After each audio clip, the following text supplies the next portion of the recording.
পৃথিবীর কারো কাছে খবর থাকবে না, আমার আল্লাহ রাব্বুল আলামিন আমাকে ধরতেও পারবে না, আমার অপরাধের বিচার করতে পারবে না। কার কাছে? সন্তানদের কাছে ওসিয়ত করে। কার ভয়তে?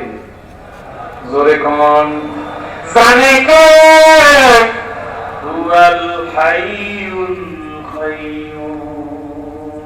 ঠিক হবে, ঠিক জোরে।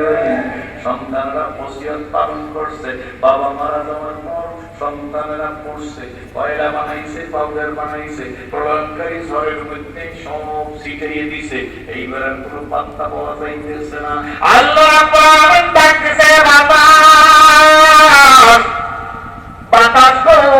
বাতাস কার ঋতু? মানে আমার শ্রদ্ধা সরওয়ার সাহেব হুজুরের মাননীয় প্রধানমন্ত্রী 15 নভেম্বর 2007 বৃহস্পতিবার দিন গত রাত্র সিডর হয়েছিল। ওয়ালাপাড়াকে মুবারক মানুষ কেমন বলছেন, আমরাও কিছু টের পাইছি। কি বলে? ঠিক নেবে। আল্লাহ রাসূল, আমি কওমে লূত, কওমে সামূদ, কওমে আদ বসিন, নমরুদ, ফিরআউন, কারুন, সাদ্দাতকে আমি বিশ্বাস করে বানাইছি। বেশি যদি পারবো আমি আল্লাহ রাব্বুল আলামিন এমন রোগ দিব যে রোগের নাম তোদের বাপ দাদা 14 গোষ্ঠীতে জীবনে শুনে নাই। হযরত আব্দুল্লাহ ইবনে উমর রাদিয়াল্লাহু থেকে বর্ণিত, আল্লাহর হাবিব বলেন, ওই সমাজে যখন বিশৃঙ্খলা, অশ্লীলতা, বেহায়াপনা চরম আকারে ছড়িয়ে যাবে, তখন ওই সমাজের